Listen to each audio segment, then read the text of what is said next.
time to tackle this crisis all together. Individual, local actions are as important as national and global strategies. According to the latest UNDP and UN Habitat reports, by 2050, more than 2/3 of the world's population is projected to be living in cities. The trends, the promises, and challenges of exceedingly rapid urbanization in the world demands local action in order also to have a global impact. So we believe that together, we can create innovative and concrete solutions as well as foster collaborative actions for a better tomorrow. La ville et le canton de Genève ont ainsi commencé à mettre en œuvre des solutions pour assurer la transition vers une société durable et réduire les émissions de gaz à effet de serre de 40% d'ici 2030. En tant que pierre angulaire de cet aménagement du territoire, le plan directeur cantonal de 2030 pose les grands principes de développement territorial pour ces 2 prochaines décennies. Et pour questionner la ville, réfléchir ensemble, expérimenter autour des enjeux urbains à l'heure du changement climatique et du déploiement de la ville intelligente, la ville a organisé aussi, avec la participation de cette semaine Explore, un certain nombre d'initiatives afin d'informer, de sensibiliser, mais aussi d'encourager les citoyennes et les citoyens à s'engager dans ces différentes dynamiques. Le Climathon de Genève est organisé cette année par Impact Hub Genève et Eqlosion, qui accompagnent les organisations ainsi que les territoires à l'aide de la transition écologique et vise à atteindre cet objectif en rassemblant des citoyens, des acteurs, des actrices du changement dans différents secteurs. Alors ce soir, on aura le plaisir et le privilège d'accueillir des panélistes de différents secteurs justement qui viendront nous parler de leur propre expertise, de leur expérience à ces différents niveaux. Mais peut-être, avant de rentrer dans le vif du sujet, j'aimerais d'abord donner la parole à notre Programme Manager, Olivier Flamand-Lapointe, afin de se présenter et nous expliquer peut-être un peu plus concrètement qu'est-ce qu'un climathon. Olivier, je te donne la parole. Merci Julien. Donc, comme Julien a mentionné, je m'appelle Olivier Flamand-Lapointe et je suis chargé de projet chez Impact Hub Genève. Et donc, je participe à l'organisation du Climathon 2020 pour notre ville cette année. Et le Climathon, c'est quoi? En fait, c'est un événement annuel organisé sous la forme d'un idéathon dans des centaines de villes dans le monde entier pour relever les défis du changement climatique selon une approche locale. Et donc, l'édition de cette année se déroulera les 13 et 14 novembre prochains, déjà la semaine prochaine. Et donc, durant cette édition, pendant 24 heures, des citoyens de tous horizons, que ce soit des entrepreneurs, des étudiants, des professionnels, seront accompagnés d'experts et de coachs et pourront collaborer pour trouver des solutions aux enjeux des changements climatiques à Genève. Et donc, pour les participants, c'est également une façon de vivre une expérience de groupe, d'agrandir leur réseau, mais également de se former aux techniques d'innovation et à l'entrepreneuriat, entre autres grâce aux défis proposés par nos partenaires. Et cette année, on a la chance d'avoir 3 défis de 3 différents partenaires. Le défi numéro 1 est en collaboration avec Genève Aéroport, qui invite les participants à imaginer les interactions humaines entre continents en 2050 en créant des récits fictionnels inspirés du futur. Deuxièmement, le défi numéro 2 est avec l'Université de Genève, qui est partenaire pour une 2e année consécutive. L'université demande aux participants de développer une nouvelle approche d'événements hybrides en ligne et en personne pour réduire les déplacements inutiles et réduire les émissions de gaz carboniques. Et finalement, le 3e défi est avec notre partenaire OFEN, donc l'Office fédéral de l'énergie, qui recherche à accélérer la transition énergétique grâce à l'utilisation et la valorisation des données fournies par les compteurs intelligents, entre autres en optimisant la consommation d'énergie pour les ménages et entreprises. Donc voilà, Julie, nous sommes très heureux de pouvoir compter sur ces partenaires. On espère que beaucoup de participants vont vouloir nous joindre cette année. Merci infiniment. Ce que je vous propose peut-être, c'est de regarder une première vidéo qui explique un petit peu comment fonctionne, en quoi consiste justement les climatons et avec un exemple live aussi du climaton de l'année dernière.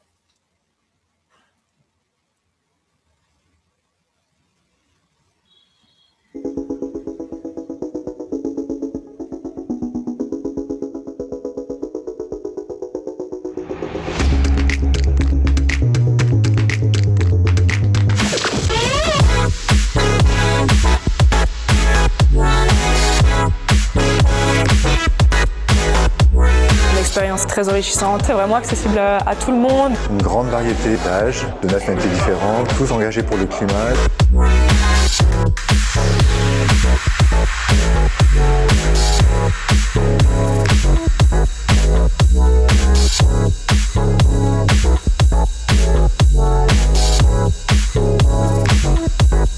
On est extrêmement reconnaissant de tout le travail qui a été fait. Je dois dire aussi qu'on a été très surpris du nombre d'idées concrètes qui sont arrivées et qu'on pense qu'on va pouvoir mettre en œuvre le plus rapidement possible.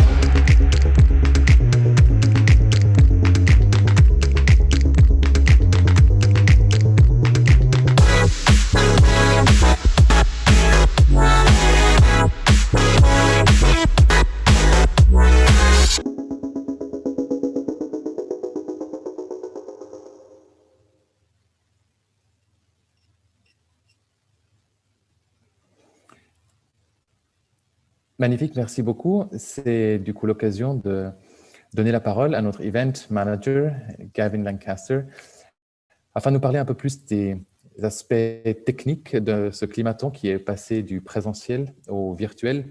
Et comme nous l'a dit Olivier, c'est un hackathon pendant 24 heures. Mais donc du coup, Gavin, est-ce que les gens vont dormir quand même? Merci Julie pour la présentation. Donc bonjour à tous, je m'appelle Gavin Lancaster. Donc c'est vrai que le hackathon va être 24 heures. Bon, on pourra quand même prendre des pauses. Donc pour vous donner un peu d'informations, moi je travaille pour Impact Hub Genève. J'ai l'honneur et le malheur d'être le coordinateur principal pour la technique du climathon de cette année. Dû à la situation actuelle, nous passons à un format entièrement en ligne. Notre objectif est que tout soit simple, aussi simple que possible pour vous, pas pour nous. Nous allons avoir tous les participants sur Slack, un logiciel de communication, afin que les participants puissent discuter et s'appeler avant et pendant l'événement. Le Slack sera ouvert à partir de demain pour tous les participants. Tous les documents et guides seront disponibles sur Google Drive. Nous utiliserons également Google Drive pour collecter les livrables soumis par les participants. Les événements seront diffusés sur la chaîne Facebook et YouTube du Impact Hub pour le public. Nous aurons également des sessions sur le Zoom pour l'événement réservé aux participants. Bon, c'est tout pour moi. Je redonne la parole à Julie. Merci. Merci beaucoup. Merci Gavin. We have been speaking a lot in French. We are in Geneva, and my question for our next speaker, our program officer, Paloma Noriega, I would like to know, Paloma, if I'm an English speaker, what am I going to do in this climathon? Thank you so much, Julie. I am Paloma Noriega. I'm a program officer at Impact Hub. And if you're an English speaker, don't worry, because a little bit like this event, our climathon this year will happen both in English and French in Geneva. So for our English speakers out there, the climathon is an annual event where participants develop innovative and sustainable climate solutions for their city. As previously mentioned, this year's edition will take place on the 13th and 14th of November, so next week. It is organized in Geneva, but also in hundreds of other cities around the world. For thousands of participants, it is a unique opportunity to take action and make a difference.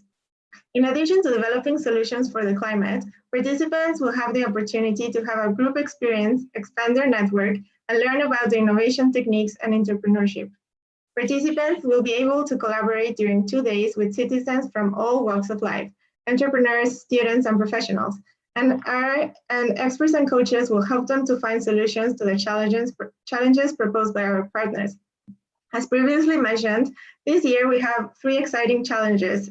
One on intercontinental mobility with Geneva Airport, another one on hybrid events with the University of Geneva, and a final one on smart meters for electricity with Switzerland's Energy Federal Office.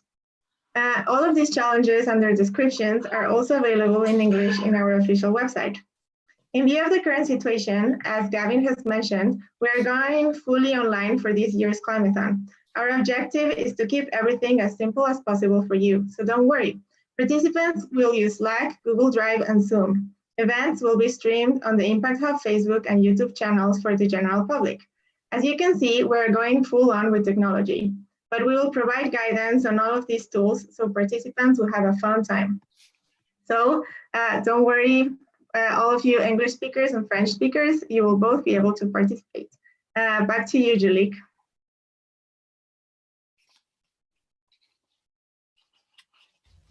Muchas gracias, Paloma. Thank you very much for this very clear introduction.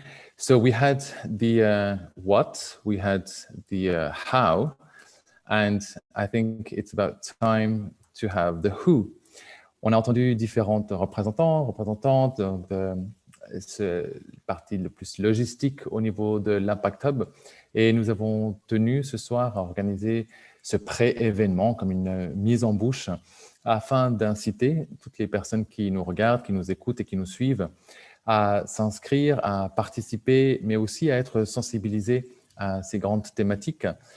Nous avons ce soir l'honneur et le privilège d'avoir d'éminents spécialistes de ces différentes questions qui, et par leur expertise, mais aussi et surtout par leur engagement, représentent autant différents secteurs de la société, qu'ils soient jeunes, société civile, secteur privé, gouvernements locaux, organisations internationales, afin de parler de ce qu'elles et ils font pour atteindre ces différents objectifs climatiques et notamment pour partager aussi leur savoir avec les personnes qui nous écoutent, mais aussi et surtout peut-être pour inciter toutes les personnes qui sont là ce soir avec nous pour s'impliquer davantage dans ces différentes dynamiques et notamment pourquoi il est important d'avoir des initiatives telles que le Climathon.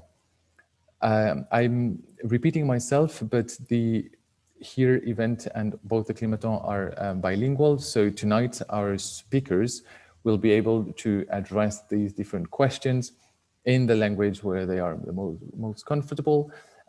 Donc je vous encourage à répondre et en français et ou en anglais. Mais la première partie est surtout d'introduire les différentes personnes qui nous ont rejoints maintenant en ligne.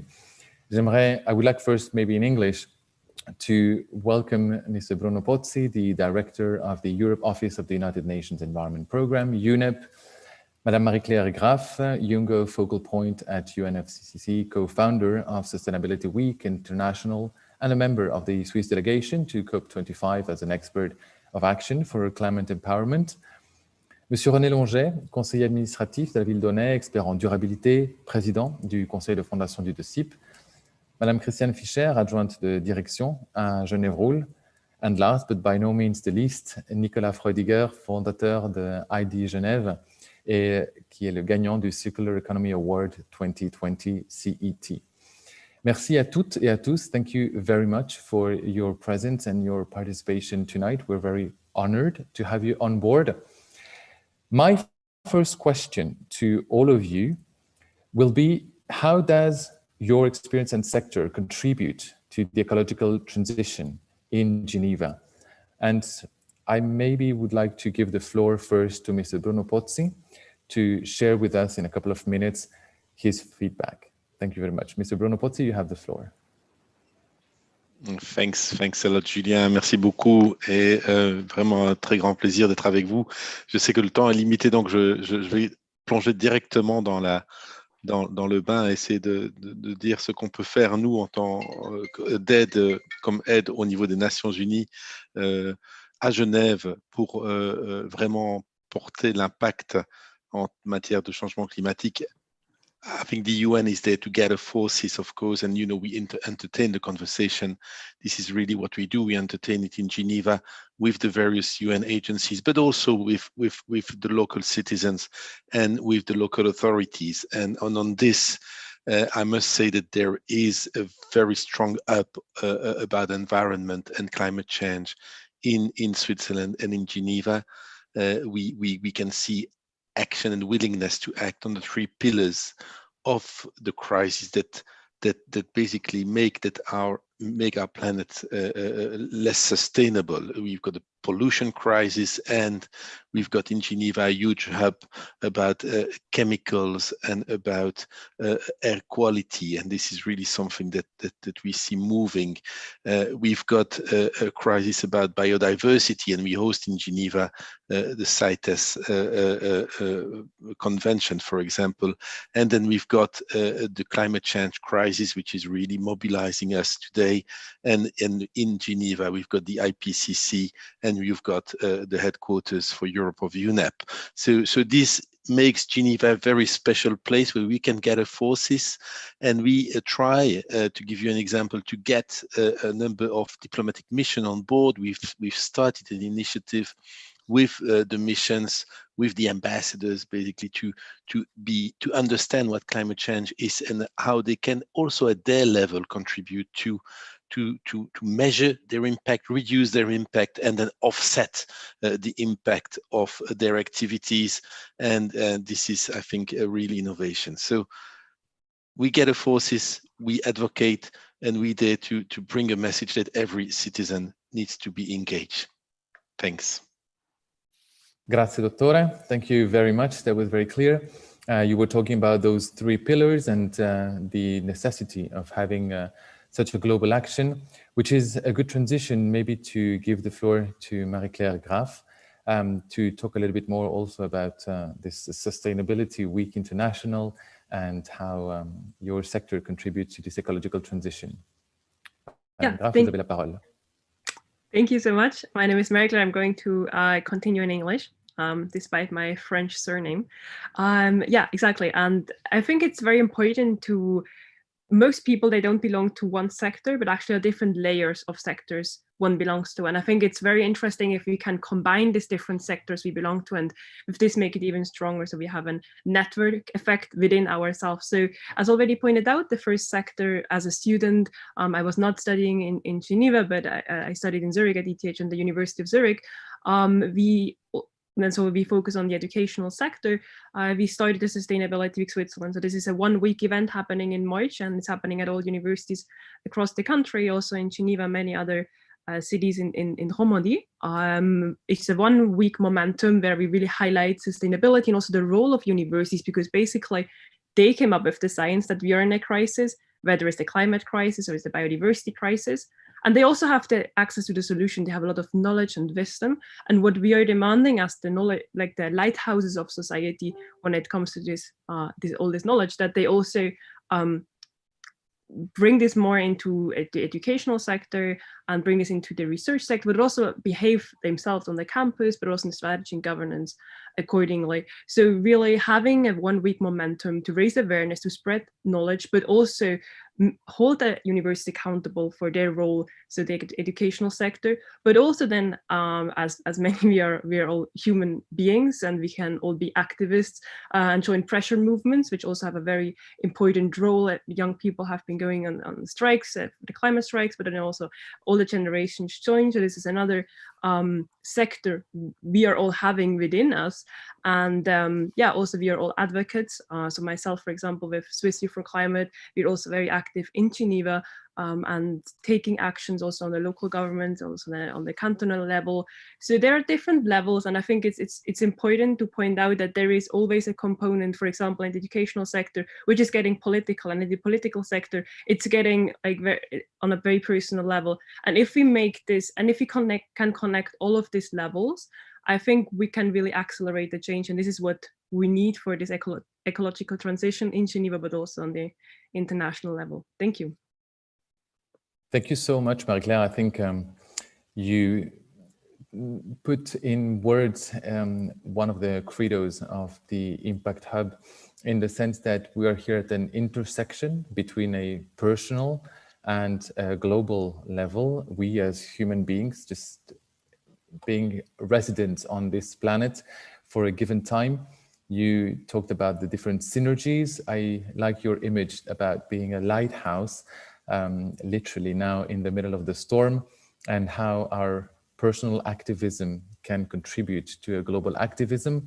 Ce qui me permet de faire une transition toute faite pour parler, et en tout cas donner la parole à Monsieur René Longet, qui de par son expertise et son expérience au sein aussi de la société civile, est au cœur précisément de ces différents mouvements. Alors, Monsieur Longet, je vous donne la parole.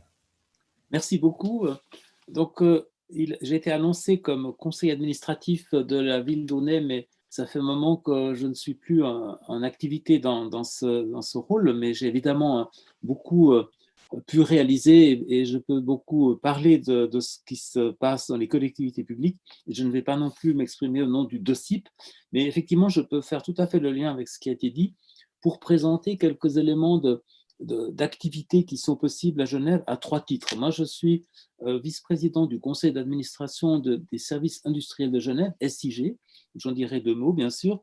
Je suis parmi ceux qui sont en soutien, je suis un des 2 parrains du festival Alternativa, qui regroupe beaucoup d'acteurs engagés sur le climat et qui se tient chaque année. Et je suis aussi membre du comité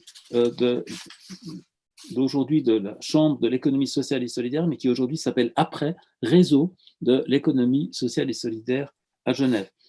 Je vous dirai quelques mots sur ces 3 niveaux d'action parce qu'à chaque niveau, on peut s'engager comme personne. Et je pense que ce qui est important aujourd'hui pour les personnes, c'est de se dire qu'est-ce que je peux faire moi, comme citoyenne ou citoyen, ou moi, comme consommatrice ou consommateur. Et vous verrez que ces 2 niveaux sont complètement connectés. Peut-être la première chose pour être efficace dans l'action climatique, c'est de se renseigner sur quels sont les acteurs. Et je pense effectivement que cette introduction va être un élément qui va nous permettre de mieux connaître le territoire sur lequel on s'engage, mais c'est aussi de voir qu'il y a à la fois des politiques publiques qui ont été mises sur pied dans le canton de Genève, puisqu'on parle de Genève, c'est des politiques publiques, par exemple, comme le plan climat, des politiques publiques comme le plan biodiversité, des politiques publiques qui sont mises en œuvre par SIG, par exemple, et c'est important de savoir que ces plans existent. Il y a des collectivités qui se sont déclarées en urgence climatique, mais évidemment, on est loin aujourd'hui de la dynamique qu'il faudrait avoir pour être à la hauteur des exigences, parce qu'il y a effectivement aujourd'hui, je pense, un emballement du changement climatique et un danger de synergie non souhaitable entre les différents phénomènes que le changement climatique entraîne. Donc on a un peu un sentiment de course de vitesse, mais on va essayer de faire tous le maximum pour aller de l'avant. Alors SIG, c'est donc une entreprise qui appartient aux communes et au canton de Genève, qui fournit sur le territoire genevois aux entreprises, aux individus de l'énergie, c'est-à-dire de l'électricité et du gaz. Il fournit de la chaleur par le réseau à distance, qui gère l'eau et qui gère des déchets et un certain nombre d'autres services encore comme la fibre optique, etc. C'est donc une entreprise structurante pour le canton et c'est bon de savoir que c'est une entreprise qui aujourd'hui fait un modèle d'affaires qui n'est pas dans la maximisation de la vente d'énergie ou d'eau par exemple, ou dire plus il y a de déchets, mieux c'est parce qu'on a une usine d'incinération qui produit de l'électricité. Non, le modèle d'affaires de SIG est en tout cas très largement aujourd'hui orienté vers le fait que le consommateur est invité à consommer mieux et intelligemment et consommer moins parce que de toute manière, on a envie que les gens soient responsables par rapport aux ressources. Et ça, c'est la grande contribution de SIG. C'est d'une part à travers des engagements sur, par exemple, les énergies renouvelables, le solaire, la géothermie, etc. Des engagements à travers le réseau à distance qui doit être le plus possible alimenté par des ressources renouvelables et aussi des programmes comme Eco21 qui sont certainement déjà bien connus. Mais Eco21 électricité, par exemple, a permis, depuis que ça existe, d'économiser l'équivalent de la consommation de 70 000 habitants de Genève. C'est quand même important dans la proportion de la population d'un demi-million d'habitants, a créé plus de 550 emplois pérennes sur le territoire et a injecté près de 120 millions dans l'économie locale. Donc on a fait vivre l'économie locale à travers une gestion plus écologique de l'électricité. Nous avons maintenant Énergie 21 thermique, c'est la même chose sur la chaleur, la consommation de chaleur, parce que nous avons l'ambition de développer le réseau de chaleur et évidemment de chauffage à distance. Évidemment, ce n'est pas pour qu'il soit gaspillé au niveau du client. Et maintenant, nous avons la mission de développer Eco21 déchets, c'est un programme de soutien à l'économie circulaire à Genève. Donc, c'est là aussi un projet économique très structurant. Que peut faire l'individu? Eh bien, s'inscrire dans ces programmes, saisir les occasions quand SIG est dans un quartier, parce que nous avons des équipes qui soutiennent cela, qui donnent des outils aux consommateurs, les accueillir positivement, et aussi penser à être davantage autonome quand la personne a la capacité d'installer des capteurs solaires photovoltaïques, de le faire. Donc nous encouragerons à tous les niveaux un usage rationnel de l'énergie. Évidemment, c'est bien entendu tout ça qui est positif pour l'engagement climatique.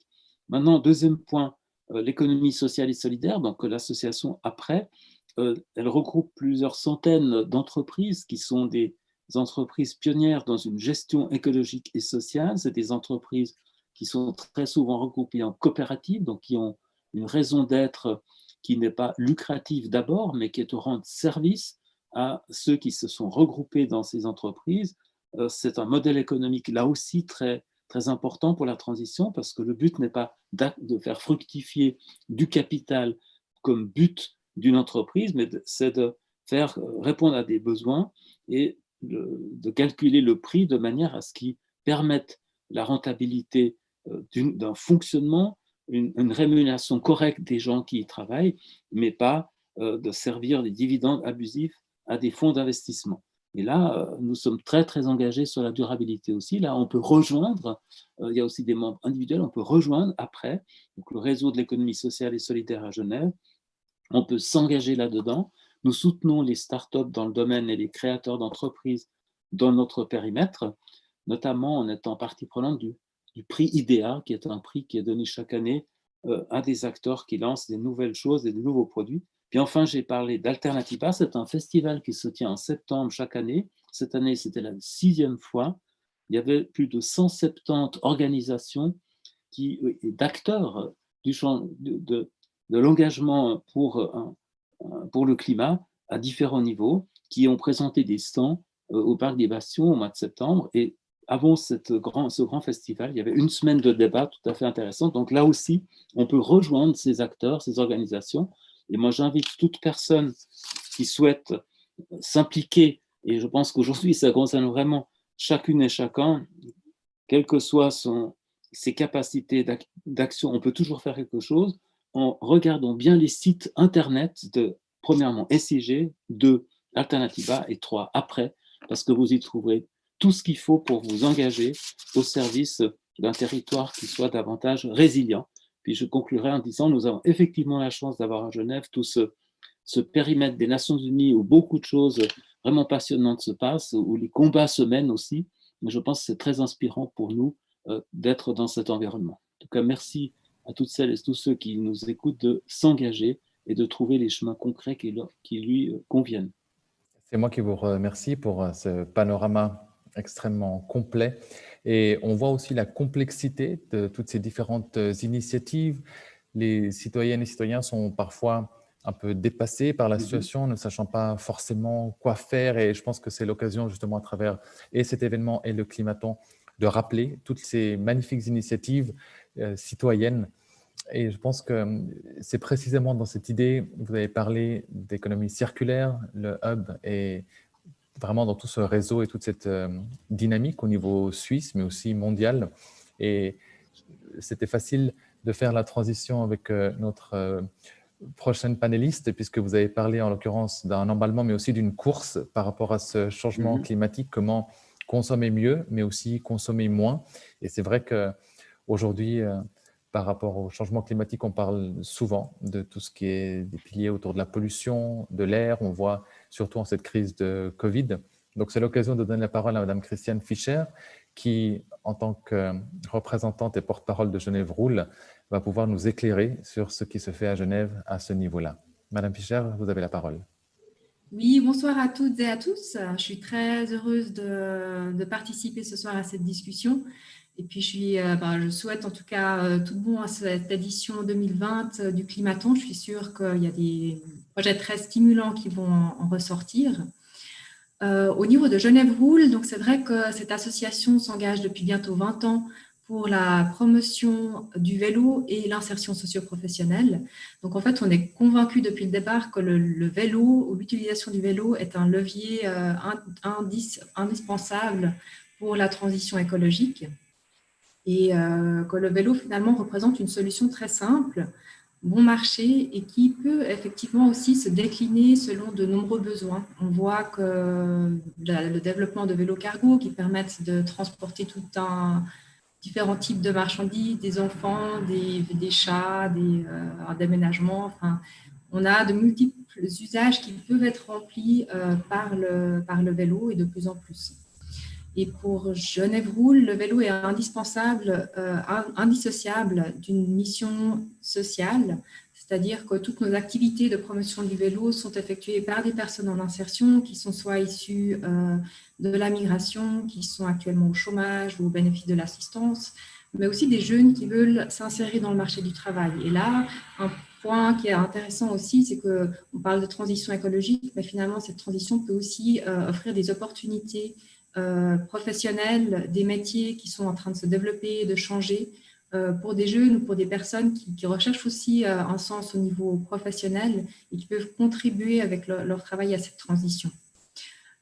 Finalement, on a vu aussi dans le contexte actuel de la pandémie de la Covid, un coup de projecteur qui a été amené sur les vélos qui se sont révélés être en fait une réponse aussi dans le cadre d'une crise sanitaire et qui peut apporter justement des alternatives de mobilité quand on est confronté à un virus qui se propage, par exemple, dans les transports publics. Donc, le vélo a vraiment sa carte à jouer face aux défis actuels et aussi aux défis, et bien sûr aussi au niveau des défis climatiques. Je vous remercie.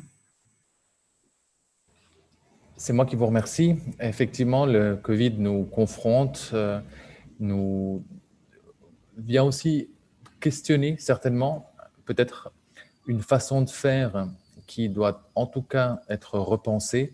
Vous avez parlé de simple et bon marché pour le vélo, à quel point il s'insère dans une nouvelle vision de l'urbanisme aussi au XXIe siècle désormais.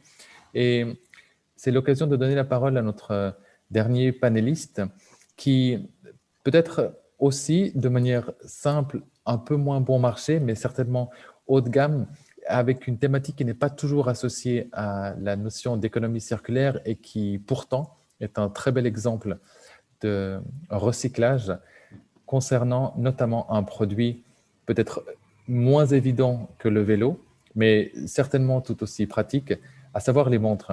Alors, j'ai le plaisir de donner la parole maintenant à Nicolas Freudiger. Oui, bonjour.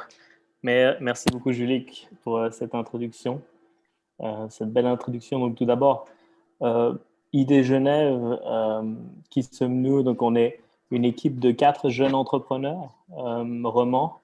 Et on s'est mis à l'idée de venir avec une nouvelle identité dans le monde de l'horlogerie, comme l'a dit Julie, dans le haut de gamme. Sauf que derrière ce haut de gamme, justement, on se concentre justement sur une valorisation des métiers du recyclage. On pense que chaque industrie, elle peut contribuer de manière significative à la transition écologique. En 2020, en créant une entreprise privée, on a une responsabilité écologique et sociale pour changer le business model, le modèle d'affaires, comme M. Longer en a parlé. Pour nous, c'est un modèle d'affaires circulaire. Genève, c'est la capitale internationale pour les montres. Forcément, une montre en volume, ce n'est pas grand-chose. Par contre, ce bijou, c'est une extension en fait, des valeurs de celui qui la porte. Donc, il y a une très grande force de sensibilisation derrière. Et nous, en 2020, on arrive avec la première montre qui est recyclée à 98%, c'est-à-dire où le boîtier de la montre est recyclé à 98%. Donc, c'est un acier inoxydable local qui est en fait récupéré dans des entreprises dans le Jura, qui est collecté et ensuite qui est stocké et ensuite refondu dans un rayon de 200 km pour ensuite être utilisé lors de la production. De plus, on a justement aussi des bracelets qui sont faits à partir de matières recyclées et recyclables. L'objectif, comme aussi on l'a dit aussi déjà dans ce que certains panélistes ont discuté, c'est vraiment de réfléchir sur une consommation consciente du produit et de parler du cycle de vie du produit.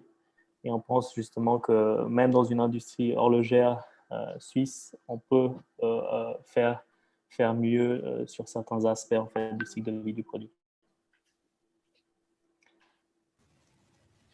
Au niveau de cet acier aussi, ce qui est intéressant pour nous, c'est vraiment cette empreinte carbone donc qu'on est en train de mettre en place.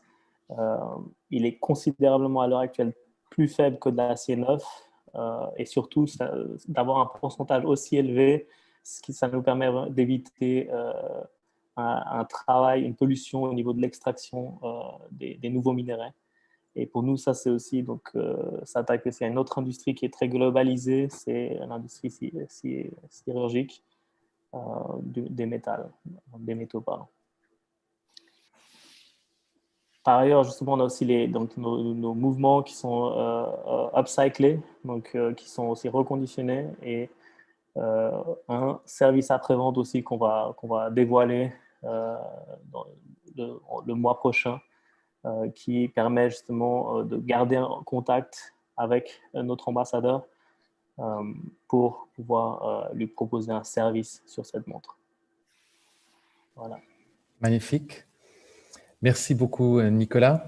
On voit à quel point ce foisonnement d'initiatives, d'idées de jeunes entrepreneurs et moins jeunes entrepreneurs permettent à chacune et à chacun de nous de s'inscrire en tant que citoyen dans un monde qui n'est pas toujours évident.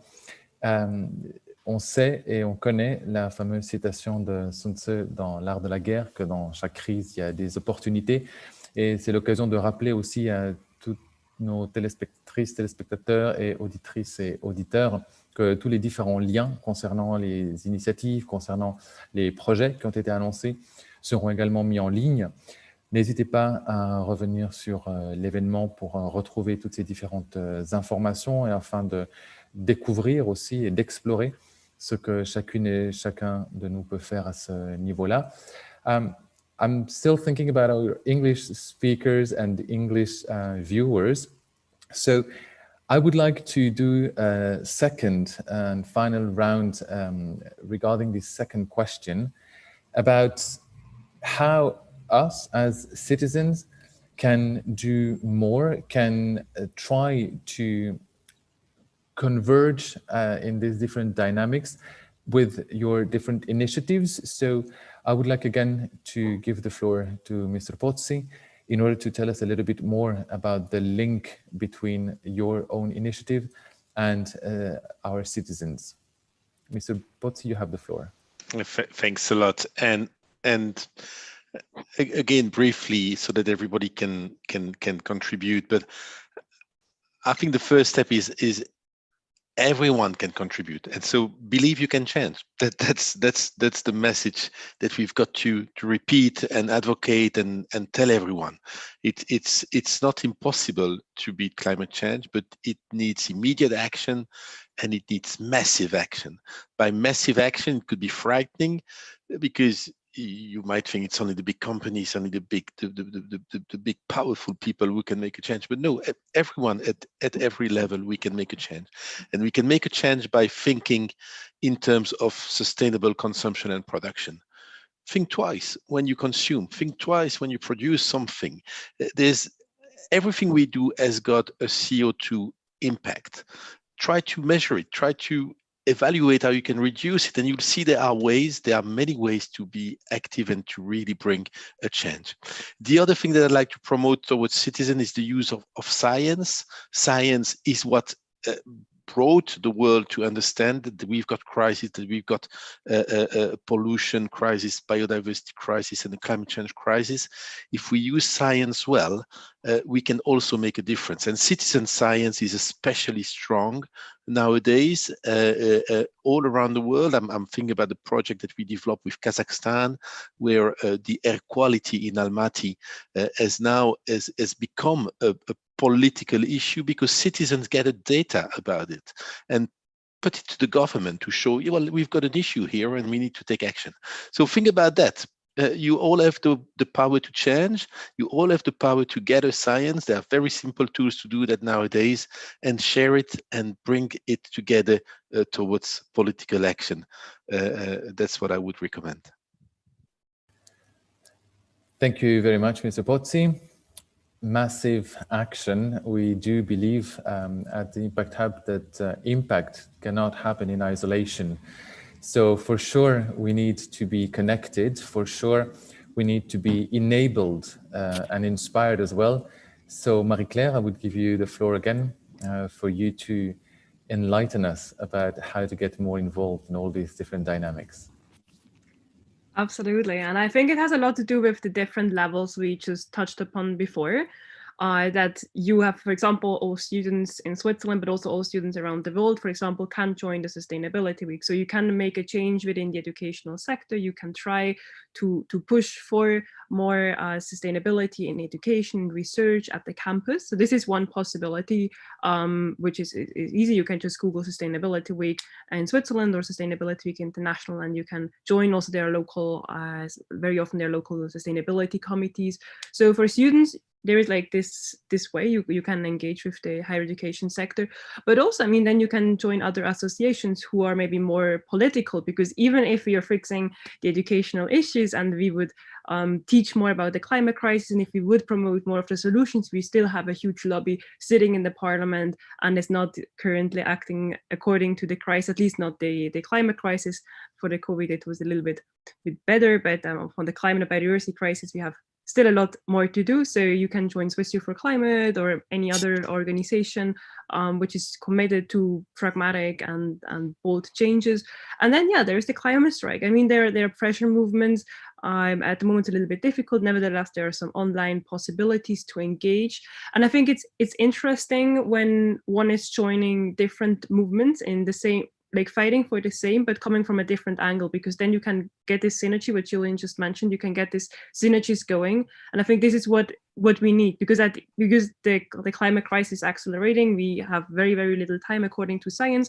And what we need before we are crossing the tipping points from our natural systems, so the reefs and the forests and also CO2 in the atmosphere, we have to really get over the tipping points from society. And this is possible. I mean, there is also science who is telling us, and we have seen in history that this is possible, but we only can make this happen, also as already pointed out, if we get like the synergies going. And that's why I think that we as a person have to act on different levels. So it cannot be that we only, for example, act on a very personal level. This is of course good. And I also started with changing myself, my own habits, but then one is quickly realizing just because I'm a vegan, it's not going to change the world. Of course, if all of us would be vegan, it would be better, but it's also not going to change the world. What is needed is that policies are changing. For example, our pension funds, our banks, this is very, very hard to change only with personal actions. What we need is putting up pressure on the decision makers, and yeah, also increase more diversity in decision making. If we would have more young people in decision making who understand the latest science and would act according, I do believe that we would have certain other decisions in place now. So yeah, it's really about being an activist yourself, being an advocate, but also wherever you are working, if you're a student, if you're, yeah, basically wherever you are, start a group to work with your fellow co-workers and peers, and really get this topic within the system going, and make it also political, because what we need at the end is a political decision towards more climate action and towards the science. Thank you so much, Marie-Claire. I like the quote from the American novelist, poet, and social activist Alice Walker, who said, "Activism is my rent for living on the planet." And c'est l'occasion de passer en français et de donner la parole à Monsieur Langer, même si je vois que le temps file. Quelques mots sur justement comment s'impliquer davantage en tant qu'activiste dans ces différentes initiatives. Voilà. Je ne peux que soutenir ce qui vient d'être dit. Hein. Je crois que seul, on est découragé. On doit vraiment se regrouper avec d'autres. C'est la première chose à faire. Il y a beaucoup de résignation aujourd'hui sur le climat. Il y a beaucoup aussi d'esprit négatif, hein, beaucoup de théories du complot, beaucoup de peur. Et il faut vraiment, si on veut être activiste, il faut répandre la confiance qu'on peut réussir. Je pense que pour réussir, il faut pouvoir parler à des gens qui ne sont pas encore forcément convaincus comme on l'est soi-même. Et toujours voir qu'il y a un gap qui peut y avoir entre sa propre information et sa propre prise de conscience et celle des autres. Donc, il ne faut pas juger les autres en faisant un groupe de ceux qui ont compris et un groupe de ceux qui n'ont pas compris, parce que ça crée des murs, et c'est ces murs qui empêchent ensuite le dialogue. Vraiment, toujours chercher le contact, se regrouper comme ça a été dit, avec des collègues, avec des voisins, dans la famille, avec des amis, parler du sujet, avoir des arguments, être vraiment informé, parler aussi autour de soi, quand on va dans un magasin, qu'il y a un produit qu'on cherche et qu'il n'y a pas, quand il y a des mauvais produits qui sont là, le dire au gérant, le dire à la caisse, c'est important que aussi au niveau de l'économie, on entende des consommateurs exigeants et toujours être prêt à dire le next step pour chacun. C'est-à-dire que chacun puisse se dire là où je suis, qu'est-ce que je peux encore faire? Parce qu'il y a encore beaucoup à faire. Et donc l'activiste, il doit aussi, ou elle doit aussi être toujours bien informée. Se dire qu'on est une figure qui est vue par les autres comme un acteur, précisément, mais cet acteur doit être crédible, il doit être responsable, il doit être informé, et le dire aussi autour de soi à travers l'accès qu'on a aujourd'hui aux réseaux sociaux.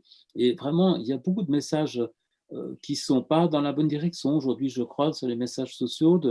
Il y a encore des climato-sceptiques, il y a aussi des gens qui n'y croient plus, qui disent que c'est trop tard. Tout ça démoralise et démobilise. Et donc, donner des messages sur ce qui est à la portée de chacun. Nous ne pouvons pas sauver le monde, chacun des 7 ou 8 milliards d'êtres humains, ce serait inhumain. Par contre, nous pouvons chacun faire notre part et présenter à chaque personne la part qu'il ou elle peut faire. Je crois que c'est la meilleure contribution en tant que citoyenne ou citoyen engagé. Merci infiniment. Madame Fischer, est-ce que vous aimeriez rajouter à votre tour quelques mots sur cet activisme roulant? Oui, je vais essayer d'être brève. Effectivement, Genève cherche à démocratiser l'utilisation du vélo, de vraiment rendre son usage facile et facile d'accès. Donc, au travers de nos activités de location ou de prêt gratuit de vélo, grâce au soutien aussi des autorités publiques, nous permettons à tout un chacun de tester un vélo classique, un vélo électrique, et puis, si tout va bien, de l'adopter comme moyen de transport. Donc, c'est vraiment dans l'idée de rendre le vélo accessible et de répondre aux différents besoins de mobilité qu'on a tous. Hein. On a tous besoin de se déplacer. Et puis, dans notre gamme de location, on essaye de développer justement des vélos qui s'adressent à tous les besoins. On a aussi des triporteurs qui permettent de transporter des personnes à mobilité réduite, par exemple, ou aussi des vélos pliables qui permettent de combiner du vélo avec le train ou le tram. Et c'est là où l'aspect de multimodalité est très important. Aujourd'hui, on n'est plus uniquement automobiliste, uniquement cycliste ou piéton ou usager des transports publics. On combine les différents modes de transport et là, c'est agir en fait sur les interfaces entre les différents moyens de transport et rendre le vélo accessible. Et là, Genève, les parties prenantes du nouveau réseau de vélos en libre-service de Genève, du canton de Genève, qui s'appelle Vélo Partage, et qui compte actuellement 120 stations réparties en ville de Genève et dans plusieurs communes, et met à disposition 200 vélos. Donc, c'est vraiment aussi dans des lieux stratégiques, notamment dans les gares du Le Mans Express, pour permettre cette combinaison de différents modes de transport et puis proposer une alternative au transport individuel motorisé. Donc, ça, c'est un niveau où chacun peut agir, mais après, il y a le niveau des entreprises aussi, où il y a encore un grand potentiel. Genève travaille actuellement avec une vingtaine d'entreprises pour mettre en place des flottes de vélos classiques ou électriques à destination des employés pour leur déplacement professionnel ou privé. Et ça offre en fait une motivation supplémentaire si c'est des plans qui sont mis en place par l'entreprise. Ça motive en fait les employés à tester peut-être d'autres manières de venir au travail ou de se déplacer pour un rendez-vous professionnel. Et là, il y a encore énormément à faire. Il y a d'ailleurs le Conseil d'État hier qui, dans son communiqué de presse, a évoqué justement le fait de motiver davantage les entreprises à entreprendre des plans de mobilité. Donc oui, je pourrais finir en disant que la mobilité nous concerne tous, on est tous mobiles, et puis il y a des choses très concrètes qui peuvent être mises en place. Merci. Merci infiniment. J'aimerais donner encore la parole à Nicolas. Ouais. Alors très brièvement, peut-être deux autres points d'une perspective entrepreneuriale. Le premier point, ce serait vraiment de repenser les modèles d'affaires. Qu'importe l'industrie, vraiment de repenser ce modèle d'affaires en 2020, d'arrêter vraiment d'être sur un modèle d'affaires linéaire et vraiment plutôt penser circulaire, vraiment comment est-ce qu'on peut intégrer ça vraiment dans quelque chose de circulaire. Et deuxièmement, c'est d'être curieux. Le fait d'être curieux, pour nous, ça nous a permis de rencontrer justement le CET, Circular Economy Transition, et de faire partie de l'incubateur. Et cet incubateur nous a été justement un point critique dans le développement de notre société à travers justement tout ce mentoring et le coaching qu'on a reçu sur ces quelques mois en début d'année. Voilà. Super, merci infiniment. I know you have all very busy schedules and that some of you have other appointments later, but I do want now to introduce a very special guest before we wrap this whole exchange around up. And I would like first to give the floor to Olivier to introduce George Nuku, who is one of Aotearoa, New Zealand's current leading contemporary Maori artists. So, Olivier, you have the floor. Thank you, Julie. A couple of weeks ago, colleagues from Impact Hub had the chance to meet George Nuku at the Musée d'Histoire Naturelle of Geneva for his exhibition on Bouteille à la mer 2120. And what really struck us is his capacity to engage with the public, especially youth, and to raise awareness around environmental issues. George used plastics as a way to raise awareness with people. And I think what we discussed today about that everyone can make a difference, everyone can be an activist, but it really starts with being sensitive and be aware of these issues. So we thought it would be a nice way to wrap up this discussion by engaging a short chat with George. Hello, everybody. Kia ora, bonjour. Hi. Hello, George. It is working. I know you're not in New Zealand, actually. I know you're much closer to us here in Geneva. Would you like to give a few words about your initiatives and the way you use plastic in your exhibitions? Well, I would start by saying to everybody that the plastic and the pollution is sacred.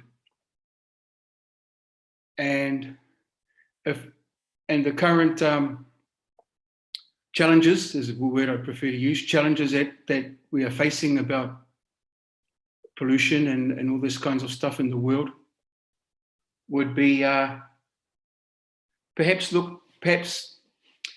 if we just took a second to look at things differently by firstly acknowledging our parents, heaven and earth, and all our sentinel relatives who live in this world with us. And by that, I also include the plastic and the pollution, that we should consider the idea of acknowledging the plastic by greeting it, by recognizing it, the pollution also, and celebrating its existence, as opposed to denying it or always seeing it as a problem. If I was to draw a parallel example, I would talk about, say, a member of our family. If we had a member of our family who we thought was the source of a lot of disruption and tension and was problematic within the family. And yet at the same time, the things that are coming from this member of the family are not necessarily all that member of the family's fault. That in fact that they are a consequence of a number of things through time and space and other sorts of circumstances that led us to that current issue within the family. And I would say the same about the pollution. And that's very relevant. And what was your own sacred relationship to plastic? We are surrounded by plastic, and we sometimes don't even see it. Family sacred. Family. We are genealogically tied to the plastic. Whether we acknowledge that or not is indisputable. That we have a genealogical relationship, a connection to this material. So, as I said, I started by greeting our parents, heaven and earth, and everything within our earth, because I think it's important that if you're going to talk about nature, that you make introductions first. To talk about somebody or something in front of them without making introduction is extremely impolite, even amongst enemies. And the people who practice this in their daily lives of speaking to nature, not just about nature, are usually the indigenous communities of the world. They're the ones who continue this way of speaking to nature, not about nature. We can't, to talk about the trees in front of the trees is it's bad manners without making introductions. And my point being that it's a way to get closer to these challenges. I'm an artist. I come from an indigenous community, and we have a long continuum of personification of things, of elements. We personify everything. Like our father is the sky and our mother is the earth. That's universal to all communities in the world, whether you're indigenous or not. And this personification personifies things and makes it personal. You can't get any closer than that, because we have to get a lot closer to our relative, the plastic. We really do. Absolutely. It's so close to it that it's skin to skin. Okay? Because let's face it, everybody, this material here, that is in every part of our existence now. You all agree with me, yes? We do. It is in every part. It's in our bodies. It's part of our molecular structure now. It's on every grain of sand on every beach in the world, and it's in the blood of all creatures. And even as a result of this, the spermatoza count of human males is lowering. So in fact, the plastic is, you could say, it's replacing us. Absolutely. So my concern is that we do not have any form of cultural, theological, or philosophical relationship with a material that dominates our lives. Now that's very dangerous. That's extremely dangerous that we don't have these kinds of relationships at all. And so I say, we should get a lot closer to the plastic, and the way. Let's look about this in terms of the dilemma with the oceans, for example. Yeah, how does this? We say, oh, we got to get the plastic out of the ocean. Got to get the plastic bottles out of the ocean. We've got to ban the plastic, etc., etc. Okay. Now remember, everybody, that the plastic bottle does not put itself into the ocean. Humans do that. For sure. So and it's true. How do we stop humans, us humans, how do we stop us from putting the plastic into the ocean? Seriously. One way is if I said to everybody, you see this plastic bottle here? It's worth 10,000 euros. What would we do then, guys? We'd hold on to it like this. We'd really look after it, wouldn't we? We sure would, because we know that monetary value is one of the dominant measurements of value in our world right now. We measure things by money. So I'm looking at ways, what are the other ways that parallel this value system that make this thing so valuable? The method I deploy through my talents and my gift, whatever you want to call it, is I turn this into a piece of sublime beauty that it is. I reveal that. It's already existent. It's already beautiful. I just reveal its beauty. Absolutely. Thank you so much for these words of wisdom. And it's true that all the indigenous communities all around the world have been the guardians of the sense of sacredness and wisdom through all these different generations. And it's good to bring back that sense of sacredness in a world that today has lost many of those sacred insights. It's either all sacred or nothing sacred. Absolutely. We can't be selective about sacred. We can't say that some things are sacred and some things are not sacred. That's like saying, oh, I really love my children, but I don't really feel they have the same love to those kids down the road. You know, absolutely. That's evil. And that's the situation we're in right now. Absolutely. We select our morality. We select it. We're selective with our morality.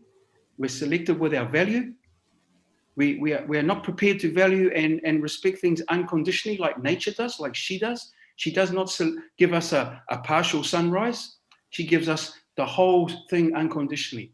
And that rain and that light and all these things is on everybody without condition, even Mr. Trump. We will have the pleasure and the opportunity to discuss, debate, and have you also at the Climathon next week. So I'm really looking forward to exchanging a little bit more with you on those absolutely vital, essential topics. But time flies in good company, and I would really like to give a last very short moment, at least, to all of our speakers. I know that unfortunately one has already had to leave, but just maybe for a very final conclusive remark. So Mr. Pozzi, is there anything that you want to add? I give you now the floor. Thanks a lot, and thanks to George for the inspiring words as well. And really, as you said, it's about putting the right value to things, sustainable consumption, production, in other words, in scientific words.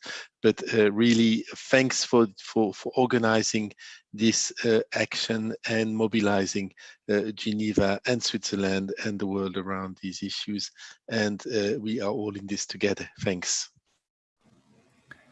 Thank you very much. Marie-Claire Graff had to leave. Alors, Monsieur Longet, si vous souhaitez partager avec nous une dernière remarque. Oui, d'abord, merci aux collègues maoris qui vous venez de l'antipode, exactement l'inverse de chez nous, exactement l'opposé, Nouvelle-Zélande, et cette sagesse qui vient du fond des âges. Et les peuples autochtones, finalement, nous donnent ce message. C'est les seuls qui ont duré sur cette terre suffisamment longtemps, et ils partagent tous, où qu'ils soient dans le monde, cette même sagesse. On ne peut pas ruser contre les lois de la nature, il faut faire avec. On ne peut pas toujours vouloir tout dominer. Il faut s'intégrer, il faut prendre le meilleur qu'elle nous donne. Et c'est cette sagesse-là que vous incarnez. En tout cas, merci beaucoup, c'était très inspirant. Et quand on voit la question du climat ou de la biodiversité, ce qui est le plus dramatique, c'est que finalement, c'est ceux qui sont le moins responsables de ces destructions qui en souffrent les premiers. Et ça, c'est vraiment un message qui doit nous inciter, nous qui sommes au cœur du système qui génère ces problèmes-là, qui est en train de ravager le monde, qui génère aussi des politiciens qui ravagent le monde. C'est à nous de prendre nos responsabilités. Pour moi, c'est un combat autour de la civilisation, en fait. C'est de savoir si on arrive à relever le défi climatique, on aura vraiment des chances de bien vivre ensemble. Si on n'arrive pas à le relever, je pense que ce sera le combat de tous contre tous. Donc pour moi, l'engagement au climat, c'est presque l'engagement qui résume tous les autres. Et c'est l'engagement le plus lourd aujourd'hui, le plus fondamental, le plus difficile aussi, parce que toute notre société, malheureusement, est fondée sur le charbon et le pétrole. Et donc, se libérer de ça, c'est la tâche de ces prochaines années, vraiment. Donc c'était vraiment très inspirant de vous avoir avec nous, pour nous rappeler à la fois la valeur de l'espace et la valeur du temps et ce que l'être humain doit faire sur cette terre. Merci infiniment. Madame Fischer, est-ce que vous aimeriez rajouter quelque chose? J'aimerais aussi vous remercier pour cette discussion et pour rassembler des acteurs de différents niveaux d'action, d'engagement. Et je pense que c'est ça qui est important, c'est de se rassembler, de trouver des synergies, d'avancer ensemble, de ne pas se sentir seul, parce qu'on peut vite être démunis face à la montagne des défis qui nous attendent. Donc vraiment, merci pour ça. Et puis je souhaite tout le meilleur pour ce climathon et je me réjouis de voir les idées qui vont en sortir. Merci beaucoup. Merci à vous. Nicolas, une dernière remarque? Yes, and perhaps I'll even do it in English because I wanted to reach out to George. So first, thank you so much for your intervention. I think it resonated a lot with us when you talked about nature and plastic. I think those are two things. You know, in nature, a lot of the business models are circular, and we forget that. And with our aim of creating a circular economy, we totally we discuss the different materials we work with. And plastic for us is not circular. That means you cannot recycle it infinitely. So then we focus on other materials, and we will not launch a watch with a plastic or anything related to plastic on the watch. And I think this sort of approach, you know, considering nature as well in a business model is very important for us as well here in 2020. So thank you for your words. Thank you so much, Nicholas. George, as the guardian of sacredness and wisdom, a last concluding remark? We just have to transform our relationship. That's all we have to do. Because at the moment, we have an anti-relationship. It's not a real relationship. It's a kind of based on abhorrence and denial. It's not going to work, guys. I'm not saying that in judgment. I'm just saying, look, I stand by all the methods and all the actions that everybody on this panel has spoken about and that they commit their lives to. It's I respect that because I understand that. I see that. I see us all doing or heading towards the light in our own way in parallel streams. All I'm trying to say is that we've got to look at this also in another way, that start calling the plastic beautiful. You don't know, what have we got to lose? Start calling the pollution sacred. Just get so close to it that it's touching your skin cheek to cheek like a lover. And then perhaps something could change within us in a kind of metaphysical way also. That's all I'm saying. And the way I'm deploying that is through beauty because beauty is universal. It really is. At the moment when we look at the pollution, we turn away from it. Or we say, okay, someone else is taking care of that. It's someone else is already doing that. So, and everybody's been saying that everybody has to play a part and everybody's got to be involved for this thing to work. And everybody's got to be in concert. So one way I'm doing that is deploying sheer beauty, because I know that when we are confronted with beauty, we can't take our eyes off beauty. We really can't, whether it's a diamond ring or a beautiful man or woman or a Lamborghini or whatever you decide is beautiful. Your eyes go back to it and go back to it and go back to it. So I'm turning the pollution, or I'm revealing in the pollution its beauty, and perhaps people will start looking at it. And in looking at it, they will contemplate themselves and see themselves in the pollution as well. They'll see themselves, you can see yourself in it, because everything is a reflection of you. So that's the way I'm doing it. That's what the plastic tells me to do every day. I speak plastic fluently. It's my third language, besides Māori and English. And the plastic defines me as much as I'm defined. I define it. The pollution is defining us as we define the pollution.